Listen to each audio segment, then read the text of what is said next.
Back on track? What are we doing? Are we doing the two-person thing or the four-person?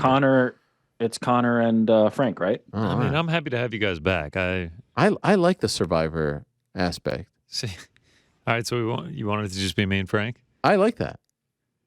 All right, Frankie, we doing one? Let's do it. All right, let me. Where's the randomizer? I gotta clear. Well, if the randomizer worked last time, why doesn't it work this time? That's a good point. You know what? I was thinking that same thing. All right, Frank, who will go first between the two of us? Let's randomize it. It's like Schrodinger's cat. Oh. Dicey. It is dicey. So you guys just sitting it out. I'm just. This is great. By the way, this is the first time that I haven't had to, stick my. I've been, Oh wow. Well, I've been my right favorite for so part long. of you, Ariel, is how humble you are. It's very tough to give out picks, huh? I hate giving out picks. Yeah. I hate giving out picks. Yep. All right, Frank, how we feeling, man? It's you first. I know. I'm asking you how we're feeling because I'm just looking things over, trying to decide what I'm gonna do. I did my research. I just got Andy's calendar invite, by the way. Smart of you. It came to my phone. All right, so what I'm going to do, I'm going to take the money line. I was going to head to the alternate total page. I decided at the last second I'm not going to.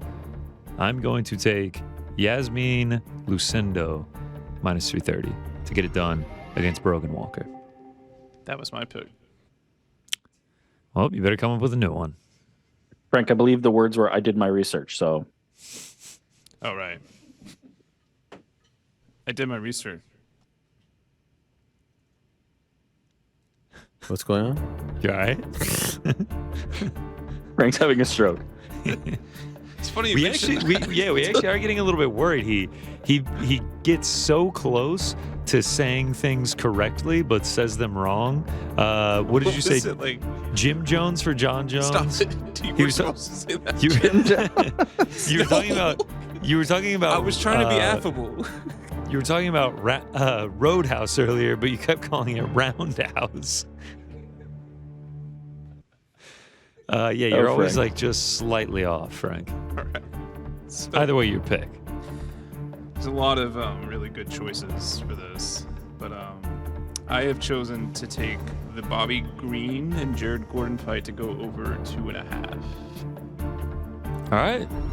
There it is. The parlay, 2 legs. I wouldn't leave you guys hanging. Wow. I wouldn't. Come on. I wouldn't leave you guys hanging. Of course I'm going to get involved. That's not my style. Oh, so we're back. You don't All right. You can't spell Helwani without loyalty. No. My pick was dependent on if it was 2 of us or 4. Why? Who cares? Yeah, I mean, we took shorter odds. We planned this beforehand. We're like, let's see where they go with this. Man. We'll be ready for both scenarios.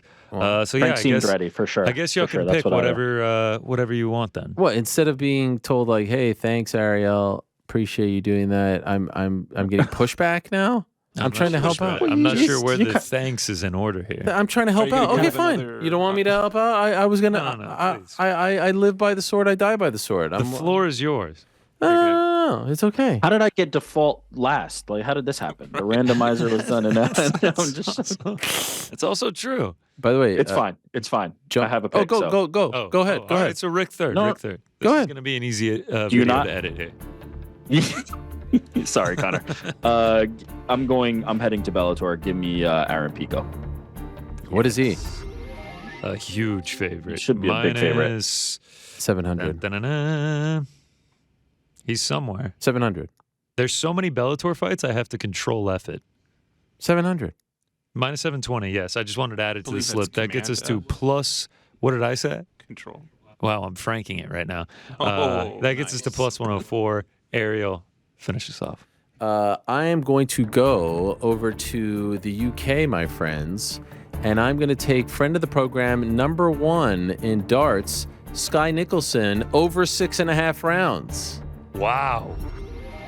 How about that? Back in That's a hell of a action bet. against Linda Laura Lecca, currently a minus 3,500 favorite. Yeah, what's the over 6.5?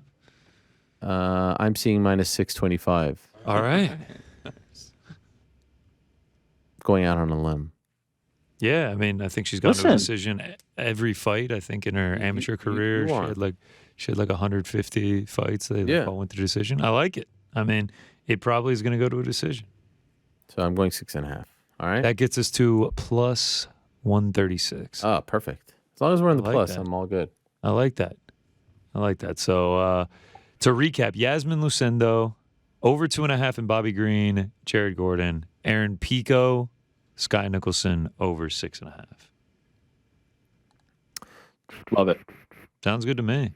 All right. What Frank, about the rest don't of the wanna- picks? Don't want to change anything last minute, Frank? Nah, I think this is good. All right. I'm with it. Rest of the picks. Got a little bit of action in the UFC, a little bit on Tank Davis, Ryan Garcia, maybe a little Bellator. Who knows? As we get close to the weekend, I said that I potentially swore it off. Anyway, let's start. UFC Apex 71, back in the friendly confines. I'm going to take the under in Priscilla Cachoeira, Corinne Silva. Minus 144 in a women's MMA bout on the under. Typically, we try and stay away from that, but these two girls, I mean, incredibly aggressive, kill-or-be-killed fighters. It's hard to find a more potent finisher in the women's division than Priscilla Cachoeira. Corinne Silva is just that. One decision across 19 professional fights. But she also has a striking defense of 35% against a woman who can clearly knock her out in Priscilla Cachoeira. If it goes to the mat, I think Silva can submit her. Cachoeira has been subbed twice in the UFC. Sort of both their strengths are where the other's weakness lies, and I think someone for how many finishes these girls have on their resumes, I think someone is going to get finished here. Next up, the Fire Marshal is back in the building taking on William Gomi. Both these dudes, talented prospects. I think it's going to be very close. I think it's going to be back and forth. I think they're probably going to mix in the wrestling, rack up some control time. They've finished low-level fighters in the regional scene, but Francis, 4 of his 7 career fights have gone over 2.5. Gomi, 3 of his last 5 have gone over the 2.5. Just based on what I took this at the odds, I see this fight going over 2.5 far more than 50%. 60, 65 if they fought 100 times. I think close fight goes to a decision. I will gladly take the over 2.5. Next up, Norma Dumont. A women's featherweight bout. We don't get those too often, and I like that for Norma Dumont, her more natural waist class. She's going to be the bigger fighter here. I think she's going to be the more physical fighter. To win, got to mix in the takedowns. Has to get it to the mat. She has a takedown in all but one of her UFC fights. If you look at the way Carol Hossa lost her one fight, it was because she got taken down every single round and controlled by Sarah McMahon. I think Dumont has the skills to do that here. Close women's MMA fight. I got her at plus money. I will ride with Dumont. I just got a reminder. 10 minutes. I have a meeting with Old Man Hell 1. Yeah. Thanks to the Google Calendar there. Next up, Matt Samuelsberger. Taking on Jeremiah Wells in a fight that is surely going to be wild. Samuelsberger, 7 knockdowns in 7 UFC fights. Jeremiah Wells, 3 UFC fights, won all 3 by finish. They both come out, especially Jeremiah Wells, aggressively. He's going to be the bigger fighter here, Samuelsberger, that is. I think he's going to be the more technical one. He's just going to have to stay patient. He's going to have to fight cautiously because Jeremiah Wells is going to throw caution to the wind. And I think if he can get past the onslaught, the big looping shots, the attempts at the takedowns, he's going to be able to wear on Jeremiah Wells over the course of the 3 rounds and get the victory. Next up, we're taking a flyer here. Yasmine Lucendo, who I just picked in the Parlay Pals. I'm taking her to win by KO TKO at plus 600. I just don't think Brogan Walker is going to have a ton to offer. I think she really offers her no danger on the feet. And Yasmine Lucendo, at just 21 years old, I think she's going to continue to get better every time we see her fight. She's already got 18 professional fights, started fighting at 15. She's a killer, man. She's aggressive. I think she's got good striking. 4 of her last 6 wins are by knockout. We just saw Brogan Walker get knocked out by Juliana Miller, which hasn't aged the best. I think Yasmine Lucendo can do the same here at plus 600. I thought it was worth a stab. We moved to the now co-main event because of Ricky Simone getting pushed to next week. I'm going with Brad Tavares, and I just have to start out by saying I totally botched this one. As Jed Meshew, the great Jed Meshew, pointed out to me on No Bets Barred, Brad Tavares by decision, which I should have held out for to take, is plus 170.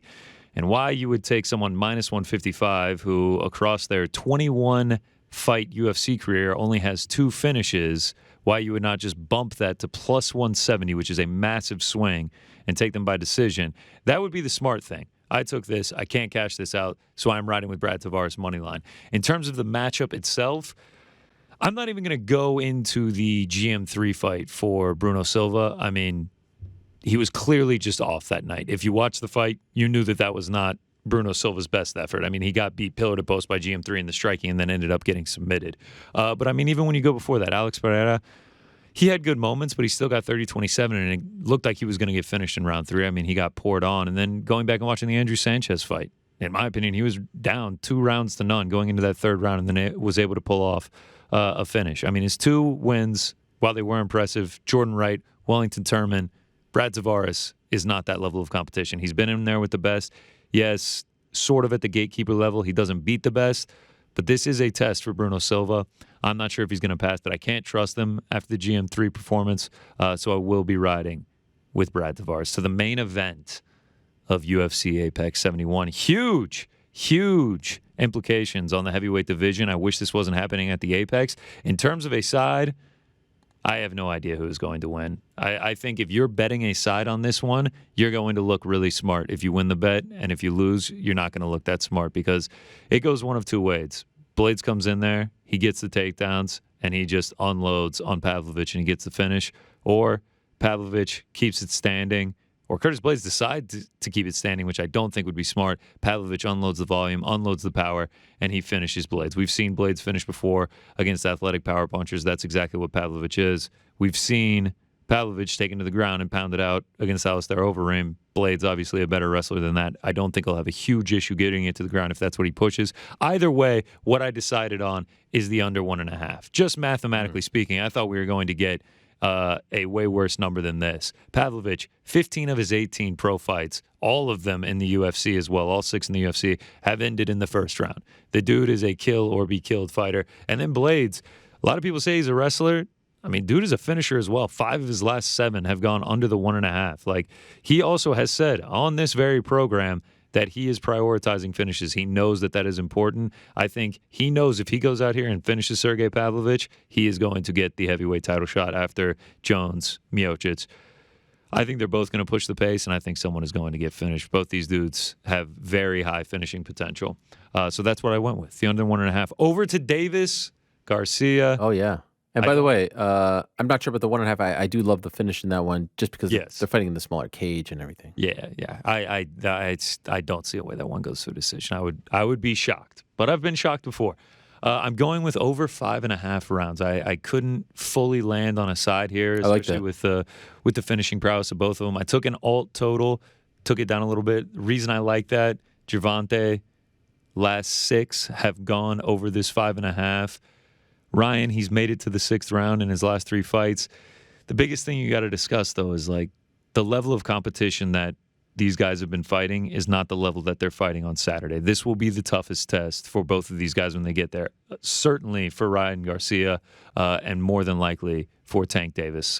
So I think that this is going to go longer despite these guys' knockout ability. I think it's going to go longer than people are expecting. I think we get to that over 5.5, especially with the way that Tank tends to start a little bit on the slower side. But I do think someone is going to get knocked out. I think the left hand of Ryan Garcia will always keep him alive in a fight. But then when you get down to the technicalities and the opportunities that are going to be available for Gervonta Davis with the way that Ryan Garcia's boxes, I think he's live for a finish as well, which is why I took a little sprinkle. Fight ends round 9 through 12. I'm saying it might go a little bit longer than people are expecting, plus 400. Get into those championship rounds, and I think someone gets finished. So that's what I'm going with there. Don't have a side. I mean, Leonard Ellerby did a real good job of selling Tank by knockout, but I think at the end of the day, I'm probably going to stay away on a side. And then just a couple parlays. I went Montel Jackson. I think it's a very favorable matchup for him against Ronnie Yaya. Bobby Green, I think he gets a bounce back. And then a little prop parlay. Dumont Rosa over 1.5, Silva Tavares over 1.5, and Blaydes Pavlovich under 4.5. And those are the bets for this weekend. Monster weekend in combat sports. Oh my God, yeah. And you didn't even touch. I know you said you might touch Bellator, but 2 Bellator events. Yeah, might have a little something, you know. KSW as well. KSW. I mean, gonna have to drop the $10 for the pay-per-view. Gonna have to enjoy it. No, I feel like they can hook you up on that regard. I mean, if BKFC. Kingpin Boxing. There's all kinds of events going on. Look at you. You're into influencer boxing too? I thought I was the only influencer boxing guy. I was a 15 out of 10 about Nate Diaz and Jake Paul just last week. Don't. Someone Salt asked me. Poppy is. Someone Salt asked me if I Poppy wanted is- Salt Poppy on the show. And You said no? No, I just wasn't. I was like, I don't know if he was big enough. He said, Wow.